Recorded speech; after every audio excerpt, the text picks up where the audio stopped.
বিসমিল্লাহির রহমানির রহিম। প্রিয় শিক্ষার্থী, সবাইকে আমার সালাম, আসসালামু আলাইকুম। আশা করি সবাই ভালো আছে। একাদশ শ্রেণীর ছাত্রছাত্রী, তোমাদের উদ্দেশ্যে আজকে আমি আরেকটি ক্লাস নিয়ে এসেছি। পদার্থবিজ্ঞান প্রথম পত্র থেকে অধ্যায় প্রথম, আলোচ্য বিষয় পদার্থবিজ্ঞানের ধারণা, পদার্থবিজ্ঞান ও অন্যান্য বিজ্ঞানের সম্পর্ক, এই দুটা টপিক্সের উপর আজকে আমি আলোকপাত করব। তোমরা অবশ্যই ইতিমধ্যে বই কিনেছো। তোমরা বই খুলবে এবং আমার লেকচারের সঙ্গে মিলায় নিয়ে বিস্তারিত একটু পড়ার চেষ্টা করবে। বইয়ের বিষয়টা বলি, আমরা কলেজে দুটা বই ফলো করি, ইসাক স্যারের বই এবং শাহজাহান তপন স্যারের বই। ইচ্ছা করলে তোমরা অন্য রাইটারের বইও কিনতে পারো, জাকারিয়া, তৌহিদ, সেলু, ওনাদের বইগুলো তোমরা কিনতে পারো। তো প্রিয় শিক্ষার্থী, দেখো, তোমাদের উদ্দেশ্যে আমি আজকে আমার টপিকের উপর আলোচনা শুরু করতেছি। পদার্থবিজ্ঞান। আসলে আমরা জানি পদার্থবিজ্ঞানে কি কি আলোচনা। গত ক্লাসে তোমরা দেখছো যে স্থান, কাল, ভর এবং শক্তি নিয়ে কিন্তু মূল টপিকস, অর্থাৎ মূল আলোচনা। পদার্থবিজ্ঞানের বাইরে সাধারণত যায় না। তো সেখানে পদার্থবিজ্ঞানে আমার কি কি আছে সেটাকে আগে আলোকপাত করতে চাচ্ছি। প্রথমেই দেখতে পাচ্ছ, তোমাদের উদ্দেশ্যে আমি এখানে লিখেই নিছি ধারণা। ধারণাটা কি তোমরা কি বলতে পারবে? কেউ চেষ্টা করলে অবশ্যই পারবে। আমরা ধারণা বলতে সহজ কথায় বলতেছি যে কোনো কিছু সম্পর্কে আগাম অনুমান করা, অর্থাৎ ধারণা দেয়া। আজকে বৃষ্টি হতে পারে, আজকে টেম্পারেচার বেশি হতে পারে, এরকম। তাহলে ধারণা হচ্ছে কোনো কিছু সম্পর্কে সঠিক অনুমান করাটাই হচ্ছে ধারণা, যেটা পরবর্তীতে হয়তো মিলতেও পারে, নাও মিলতে পারে। প্রিয় শিক্ষার্থী, তদ্রূপ আছে সূত্র। সূত্র কি? আমরা ফিজিক্সে তো এগুলো নিয়ে ব্যবহার করি, ধারণা, নীতি, সূত্র, স্বীকার্য, অনুভব। তেমনি এবার আছে সূত্র। সূত্র কি? পদার্থবিজ্ঞানের সূত্র কোনগুলোকে আমরা বলবো? কোনো তথ্য পরীক্ষা নিরীক্ষা করে যদি আমরা সেটা প্রমাণ করতে পারি, তাহলে এই তথ্যের পরীক্ষা নিরীক্ষা করে প্রমাণ স্বরূপ একটা উপাত্ত বিশ্লেষণ করে আমরা কিন্তু সারসংক্ষেপে দাঁড়াই, অর্থাৎ তার সংক্ষেপে কোনো একটা উক্তির মাধ্যমে হয়তো প্রকাশ করি। এইটাকেই বলবো আমরা সূত্র। যেমন নিউটনের সূত্রগুলো তোমরা পড়ছো, তেমনি ভরবেগের সংরক্ষণ সূত্র পড়ছো, তেমনি শক্তি নিত্যতা সূত্র পড়ছো। শক্তি নিত্যতা সূত্র কি ছিল? দুটা বস্তুর মধ্যে যদি শক্তির আদান প্রদান হয়, অথবা আমরা যদি এভাবে বলি যে এই মহাবিশ্বের শক্তি, মোট যে শক্তি, শক্তির পরিমাণটা নির্দিষ্ট। এখানে শক্তির সৃষ্টি এবং বিনাশ হবে না, শক্তি শুধু এক রূপ থেকে অন্য রূপে রূপান্তর হয় মাত্র। তাহলে এটা কি? একটা সূত্র। তো এটাকে ব্যাখ্যা করলে আমি অনেক বড় করে ব্যাখ্যা করতে পারি। বিদ্যুৎ শক্তি উৎপাদন হচ্ছে জ্বালানি শক্তি প্রয়োগ, সেই জ্বালানি শক্তি প্রয়োগ বিদ্যুৎ, বিদ্যুৎ থেকে আবার যান্ত্রিক, যান্ত্রিক থেকে আবার অন্যান্য শক্তি। এভাবে শক্তি শুধু রূপান্তরই হবে, তো ব্যাখ্যা নয়। আসলে ওই ব্যাখ্যার যে সারসংক্ষেপ উক্তি আকারে তুলে আনলাম, সেটাই হলো সূত্র। এরপরে আছে নীতি। নীতিটা কি হবে? প্রাকৃতিক সত্য সরাসরি, মানে প্রাকৃতিক তথ্য সরাসরি স্পষ্টভাবে যদি আমরা প্রমাণ করতে পারি, প্রাকৃতিক কোনো তথ্য বা কোনো মানে সত্য কোনো ঘটনা বা কোনো প্রাকৃতিক নিয়মাবলী, যেটা আমরা বিজ্ঞান ভিত্তিক তথ্য প্রমাণের সাথে প্রমাণ করতে পারি, সেটাই হচ্ছে আমাদের নীতি। এরকম অনেক নীতি আছে, হাইজেনবার্গের আছে, তারপরে তোমাদের তাপগতিবিদ্যায় আছে, তারপরে তোমাদের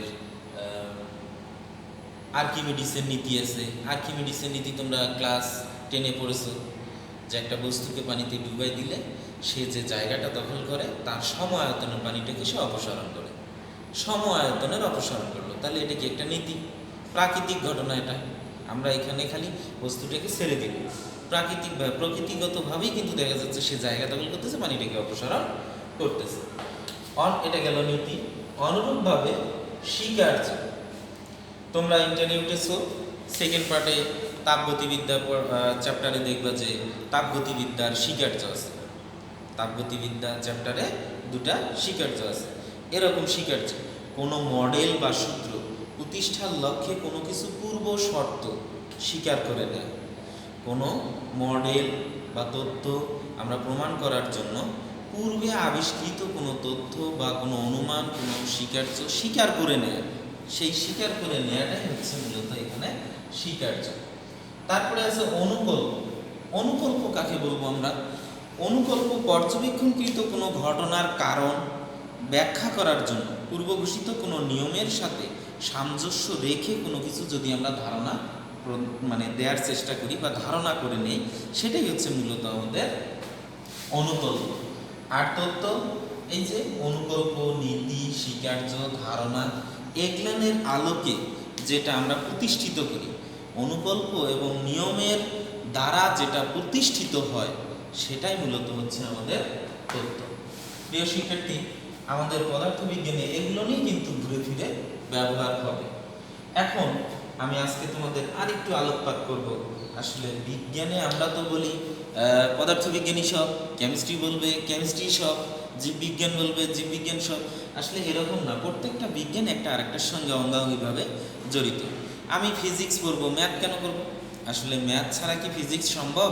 তাহলে ম্যাথ অর্থাৎ গণিতের সাথে ফিজিক্সের সম্পর্ক আছে, তেমনি কেমিস্ট্রির সম্পর্ক আছে, চিকিৎসার সম্পর্ক আছে, কৃষির সম্পর্ক আছে। সেই সম্পর্কগুলাই আসলে একটা আরেকটার সাথে প্রত্যক্ষ বা পরোক্ষ কোনো না কোনোভাবে জড়িত আছে।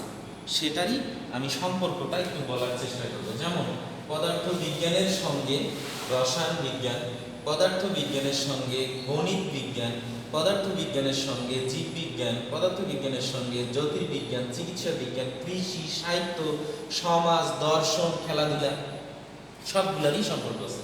তুমি রসায়নে বলবা কিভাবে? আচ্ছা দেখো তো, তোমরা তেজস্ক্রিয়তা পড়ছো, পড়নি? এক্স রে আবিষ্কার করছো, বিজ্ঞানী রন্টজেন আবিষ্কার করছে। এগুলো কি? এগুলো তো আসলে কেমিস্ট্রির বিষয়, কিন্তু ওরা রসায়ন বিজ্ঞানে কি সেটাতে অবদান রাখেনি? রসায়ন বিজ্ঞানে অবদান রাখছে। তেজস্ক্রিয়তার সাহায্যে আমরা তেজস্ক্রিয় রশ্মি ব্যবহার করে অনেক কাজ করতেছি। এক্স রে ব্যবহার করে আমরা হাড়ের ফাটল, স্থানচ্যুতি, এ ধরনের অনেক কিছুই করতেছি। তাহলে রসায়ন বিজ্ঞানের সাথে সম্পর্ক আছে এবং পরমাণুর গঠন সম্পর্কেও ব্যাখ্যা করা যায়।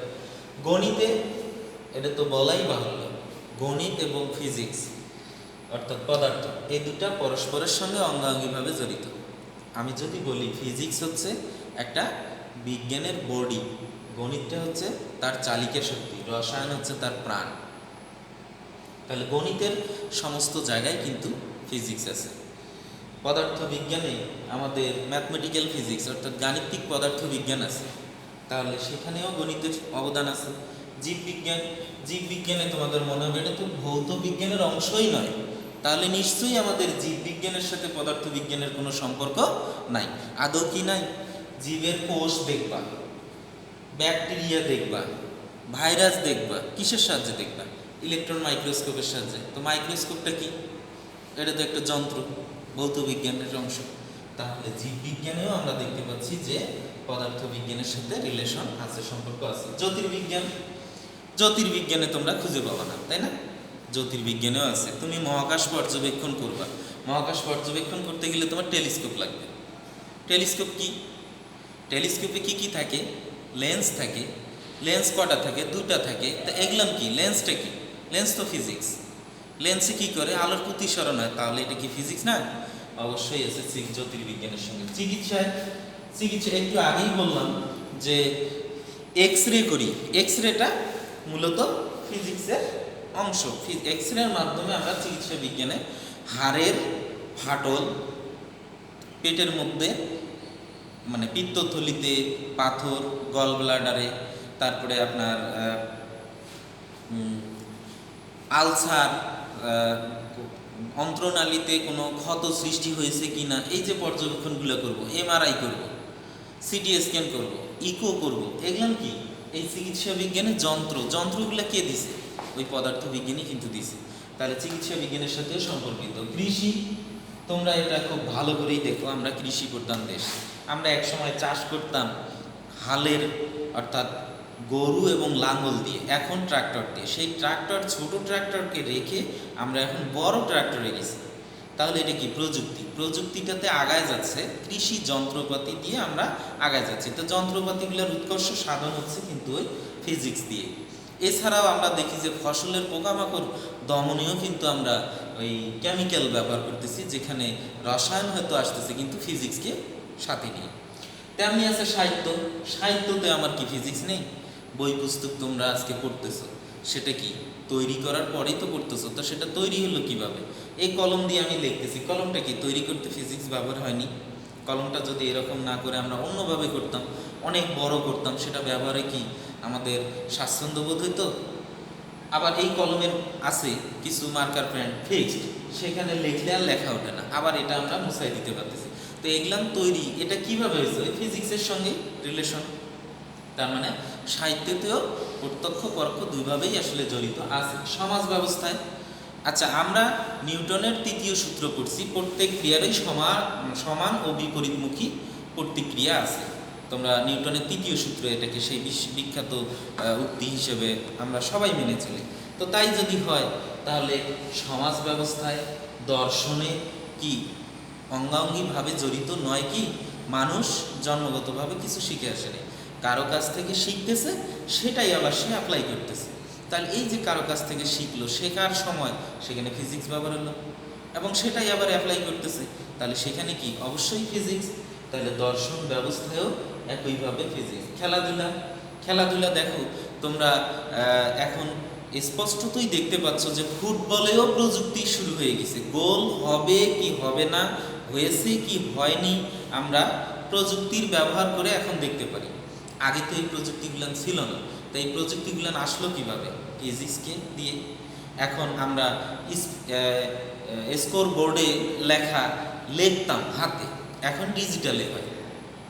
তাহলে স্কোর বোর্ডটা কি দিয়ে তৈরি? কিসের সাহায্যে তৈরি? ফিজিক্স দিয়ে। খেলাধুলা, স্পিডোমিটার দিয়ে গতি মাপতেছি, একটা বলার ক্রিকেটে বল করলো, কত স্পিডে করলো, আমরা সুন্দরভাবে পর্যবেক্ষণ করতে পারতেছি। তো এটা কি প্রযুক্তির কারণে হয়েছে? প্রযুক্তিটা কে সহায়তা করছে? ওই ফিজিক্স। তাহলে আমি দেখতে পাচ্ছি সবগুলোতেই কোনো না কোনোভাবে পদার্থবিজ্ঞানের সম্পর্ক আছে। প্রিয় শিক্ষার্থী, এই আলোচনাটুকু যে করলাম, এখান থেকে তোমাদের এমসিকিউ অবশ্যই পরীক্ষায় থাকবে। তোমরা এমসিকিউ বের করার চেষ্টা করবে, খুঁজে খুঁজে লিখবে। এর উপর ভিত্তি করে তোমাদের এমসিকিউ গণিত মানে পরীক্ষায় প্রশ্ন আসবে। তো দেখা হবে আগামী কোনো ক্লাসে। সে পর্যন্ত সবাই ভালো থাকো, সুস্থ থাকো, এবং আমার এই লেকচারটা দেখে বইয়ের সাথে মিলা একটু পড়ার চেষ্টা করো। সেই অনুপাতে তোমরা চর্চা করবে এবং এমসিকিউগুলা লিখে লিখে নোট করবে, অথবা বইয়ের মধ্যেই কালার পেন দিয়ে দাগায় রাখবে যে কোন জায়গা থেকে এমসিকিউ হবে। এভাবে পড়ালেখা করবে, অবশ্যই সফল কাম হবে এবং ভয়ভীতির কোনো কিছু নেই। ফিজিক্স কঠিন নয়, কঠিন করে ফেলি আমরা না পড়ে। তো তোমরা যথারীতি যথাসময়ে যথাভাবে পড়ালেখা করবে, অবশ্যই ভালো করবে, সফল করবে, এই প্রত্যাশা রেখে আজকে এই পর্যন্তই। দেখা হবে অন্য আরেকদিন। সে পর্যন্তই ভালো থাকো, সুস্থ থাকো। আল্লাহ হাফেজ।